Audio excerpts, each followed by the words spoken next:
किस वक्त का दरअसल इंतजार किया जा रहा था? क्योंकि आप भी बता रहे थे कि पिछले 6 महीने से अल जवाहिरी के बारे में जानकारी जुटाई जा रही थी, तो कौन सा वो सटीक वक्त था जिसका अमेरिका ने चुनाव किया है? बहुत ही अहम सवाल आपने पूछा है, वो कौन सा वक्त था। देखिए, इंटेलिजेंस जब आती है तो ये पहली बात तो उसको काफी क्रेडिबल और वेरीफाइबल किया जाता है। वेरीफाई करना नियत ही जरूरी है, क्योंकि कोई भी हमला करने से पहले प्रिसीशन टारगेटिंग जब ही हो सकती है जब इंटेलिजेंस बहुत एक्यूरेट है। और कोई दो तीन सोर्सेज होंगे, एसेट्स होंगे उनके ऑन ग्राउंड जो ये खबर दे रहे होंगे, और अमेरिकन का जो सीआईए वहां पर हेडक्वार्टर्स है वो इसको वेरीफाई कर रहा होगा, क्योंकि बिना वेरिफिकेशन ये काम को इस प्रिसीशन टारगेटिंग को करना थोड़ा मुश्किल ही था, क्योंकि उसके फिर फॉल आउट्स हो सकते हैं।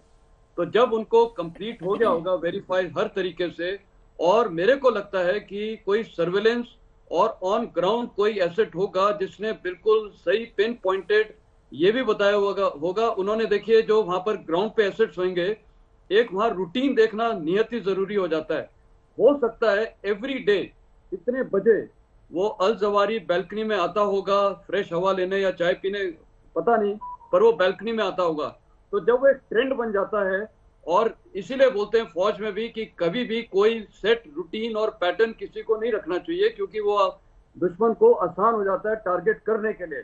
तो हो सकता है अल जवारी का ये एक सेट पैटर्न होगा सवेरे का, कि वो इस समय इस पर्टिकुलर टाइम पे बैल्कनी पे निकलता होगा, और सवेरे सवेरे सबको थोड़ी वैसी सिक्योरिटी लगती है कि यहाँ कुछ नहीं होगा, और उनको तो और ठीक है, सिक्योरिटी इससे लगती एक होगी तस्वीर भी क्योंकि अपने दर्शकों को दिखा देते हैं संजय जी। दरअसल उस वक्त की तस्वीर है जब ये ड्रोन से सर्विलांस किया जा रहा था, या ये भी कह सकते हैं कि ठीक हमले के वक्त का ये तस्वीर सामने आ रही है, जिस वक्त ये हमला किया गया। हेलफायर मिसाइल से 2 अटैक किए गए, उसके बाद अल जवाहिरी का अंत हो गया। वो बालकनी में उस वक्त था, जिसकी इंफॉर्मेशन, जिसकी जानकारी यूएस को पहले से थी, और ये इंफॉर्मेशन पिछले कई महीनों से अमेरिका यहां काबुल में जुटा रहा था। हालांकि अब अफगानिस्तान में अमेरिका की मिलिट्री प्रेजेंस नहीं है, लेकिन इसके बावजूद ये बड़ा मिशन कामयाबी के साथ अमेरिका ने पूरा किया है।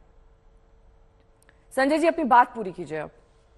हाँ, तो मैं ये बोल रहा था, आपने जो सवाल उठाया था ये कल ही क्यों हुआ, ये सबसे जरूरी चीज है।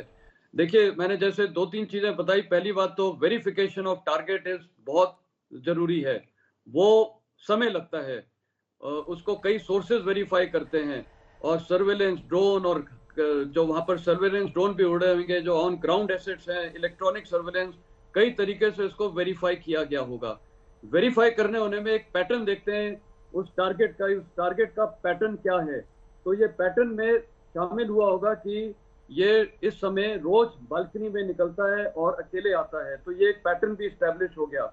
और जब ये सारी चीजें बिल्कुल कंफर्म हो जाती हैं, पैटर्न, वेरीफाइबल इंटेलिजेंस, उसके बाद वहां पर यूएस में बहुत टॉप सीक्रेट ऑपरेशन उन्होंने 6 महीने से, कुछ बहुत ही सिलेक्टेड लोग होंगे जिनके साथ ये डिस्कशन होता होगा, और जब वहां से किसी टारगेट ने बोला होगा तुरंत कि अभी वो आ गया है and now we can fire, तो इस प्रकार इसको हेल्प फायर मिसाइल को तुरंत फायर किया गया होगा। तो इसीलिए ये टारगेट को स्टडी करके उसका ये मुआवजा करना, उसकी हरकतें देखना, उसका पैटर्न देख करने के बाद, इसीलिए ये डेट। संजय जी, एक सवाल मैं यहाँ पर करना चाहूंगी। डीएनए मैचिंग भी की जाएगी, क्योंकि ओसामा के केस में भी वही किया गया था।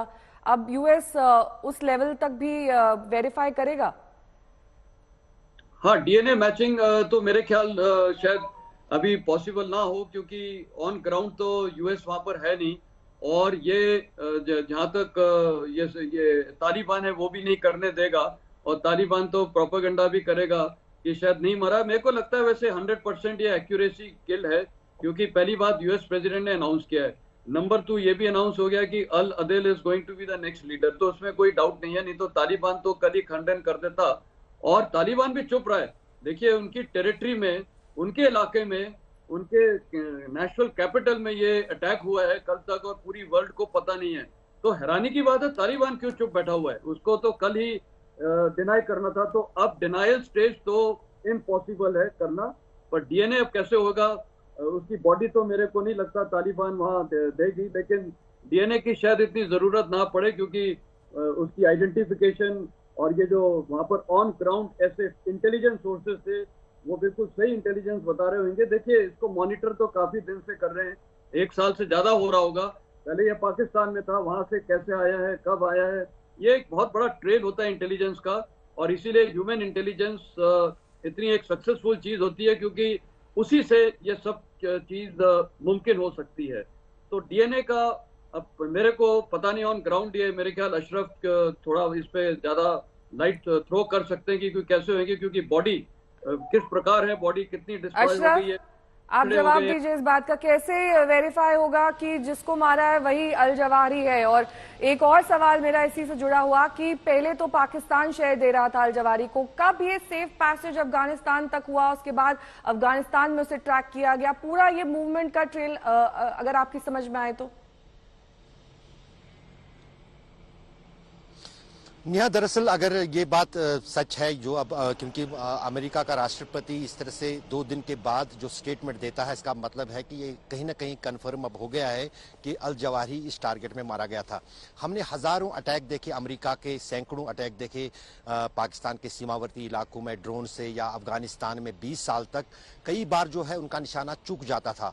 यहाँ तक कि 15 अगस्त को, जब 15 अगस्त के बाद जब तालिबान ने टेक ओवर किया अफगानिस्तान के, उसके बाद जब सबसे बड़ा आतंकी हमला यूएस आर्मी पर, अमेरिकी सेना पर हुआ, जिसमें 20 से भी ज्यादा अमेरिकी सैनिक मारे गए थे, उसके बाद उन्होंने 2 अटैक किए काबुल में, वो भी ड्रोन से अटैक किए 2 संदिग्ध जगहों पर, लेकिन वहां पर उनका निशाना चूक गया।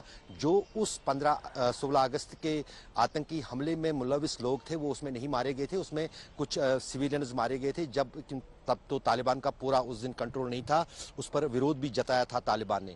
और आज भी 2 दिन के बाद इस खबर की पुष्टि करना यही साफ दर्शाता है कि कहीं ना कहीं अमेरिका भी पहले ऑन ग्राउंड ये बात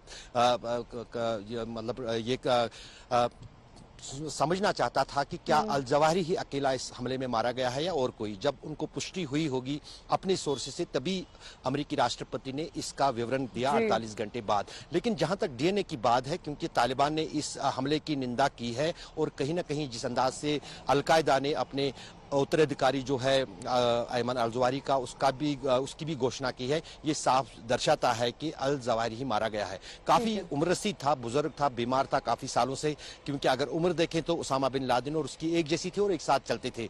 लेकिन जो महत्वपूर्ण बात आपने पूछी थी कि काबुल कब ये आया, 15 अगस्त पिछले साल, 1 साल हुआ है जब से तालिबान की हुकूमत अफगानिस्तान में है, काबुल में है। और जो ये इलाका है, मैं जानता हूं इस इलाके को, ये काफी इंपॉर्टेंट इलाका है, तालिबान के कई बड़े प्रमुख लीडर इस पूरे इलाके में रहते हैं। और अब जो मीडिया सोर्सेज से खबरें आ रही हैं कि सिराजुद्दीन हकानी का ये घर था, जो कि इंटीरियर मिनिस्टर है पाकिस्तान का, तो बहुत महत्वपूर्ण जानकारी यहाँ पर आप अशरफ दे रहे हैं। आपके पास मैं लौटूंगी, आप सभी बने रहे हमारे साथ।